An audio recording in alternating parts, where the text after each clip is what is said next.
आखिर किस योद्धा ने चलाए थे भगवान श्री कृष्ण पर 12 घातक तीर? क्या हुआ जब महाभारत के युद्ध के बीच में भगवान श्री कृष्ण हो गए लहूलुहान?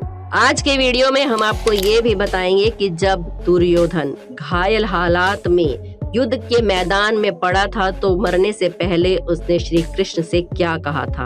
दोस्तों, वीडियो शुरू करने से पहले अगर आपने अभी तक अनोखी दुनिया को सब्सक्राइब नहीं किया है तो जल्दी से कर लीजिए और बेल आइकन को प्रेस करना बिल्कुल ना भूलें।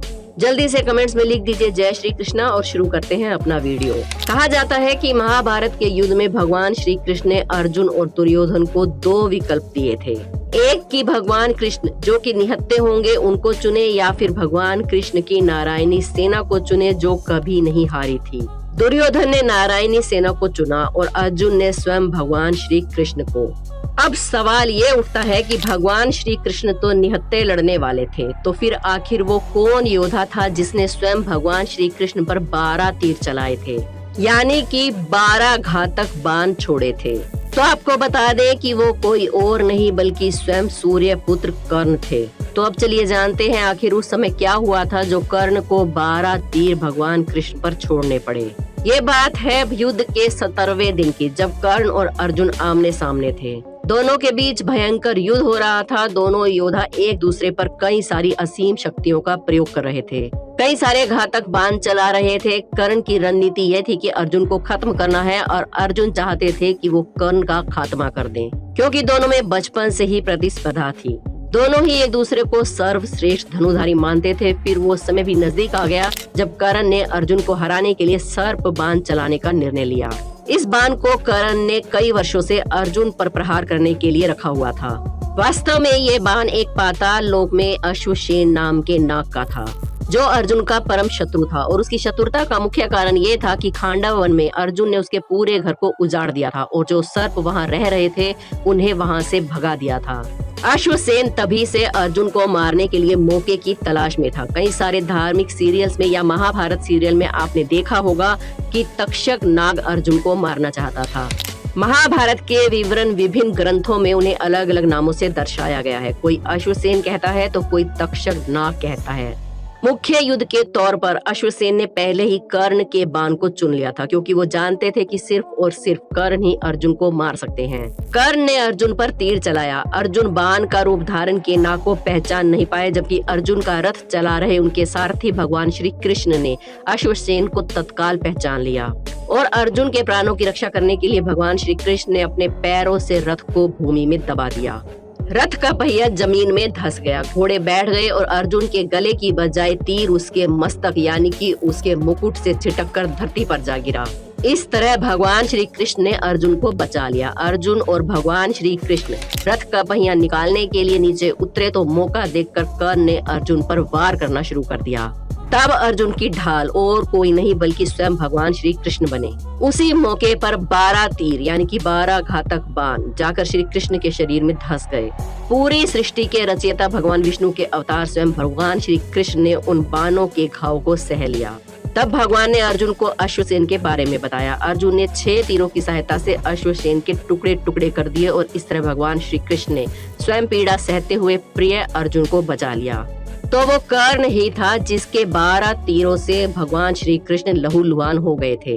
वैसे दोस्तों, क्या आपने कभी सोचा है कि इतने बलवान योद्धा होने के बाद भी कौरव क्यों हार गए? अगर दुर्योधन सिर्फ 3 गलतियां नहीं करता तो महाभारत के युद्ध का परिणाम आज कुछ और ही होता। आखिर कौन सी थी वो 3 गलतियां जो पूरे कुरु वंश को भारी पड़ गई? अब इधर उधर की बात ना करते हुए अगर सीधा मुद्दे पर आए तो आखिरी युद्ध भीम और दुर्योधन का था। भीम ने दुर्योधन की जंगा पूरी तरह से तोड़ दी थी। वो खून से लथपथ होकर रणभूमि में गिरा हुआ था, बस कुछ ही समय में दम तोड़ने वाला था। लेकिन भूमि पर गिरे हुए उसने कृष्ण को अपनी ओर आते हुए देखा और बार बार अपने हाथ की 3 उंगलियों को उठाकर कुछ बताने का प्रयास करने लगा।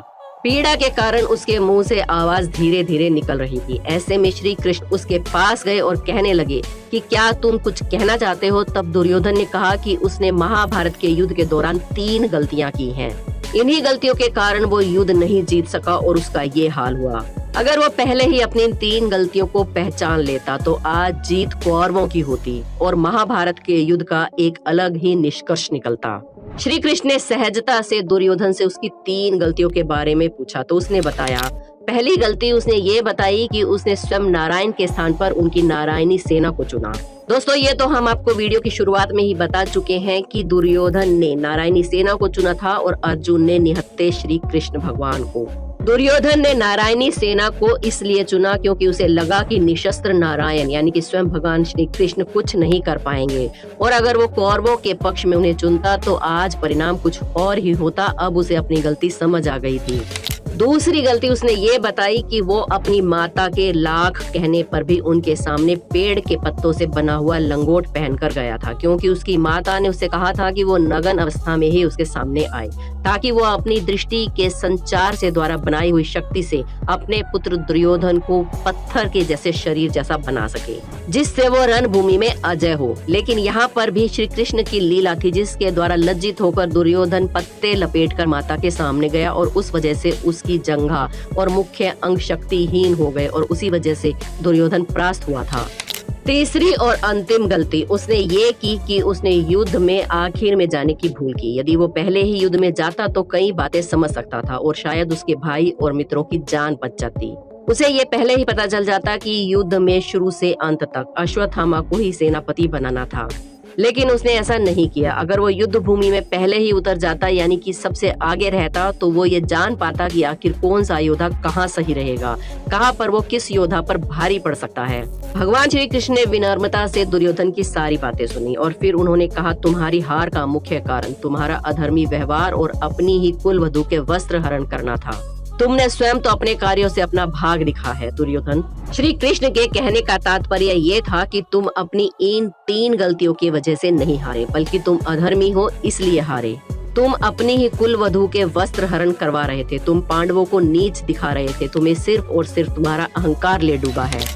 दोस्तों धरती पर जब भी अधर्म और अत्याचार बढ़ा है तभी भगवान ने अवतार लिया है। अभी तक भगवान ने 9 अवतार लिए हैं, लेकिन माना जाता है कि कलयुग के अंत में भगवान 10वां अवतार लेंगे।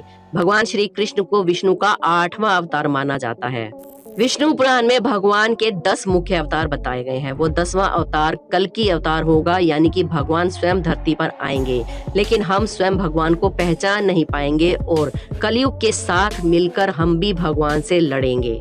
हम ऐसा क्यों करेंगे? अगर आप इसके बारे में जानना चाहते हैं तो इस पर भी हमने एक वीडियो बनाई है जो हमारे चैनल पर मौजूद है, जिसका लिंक हम वीडियो के नीचे डिस्क्रिप्शन बॉक्स में दे देंगे। आप वहां से जाकर वीडियो देख सकते हैं। दोस्तों वीडियो पसंद आई हो तो एक लाइक जरूर करें। हमारे चैनल अनोखी दुनिया को सब्सक्राइब करके बेल आइकन प्रेस करना ना भूलें। कमेंट्स में जय श्री कृष्णा जरूर लिखें। कल फिर मिलते हैं एक और नई वीडियो में। जय श्री कृष्णा।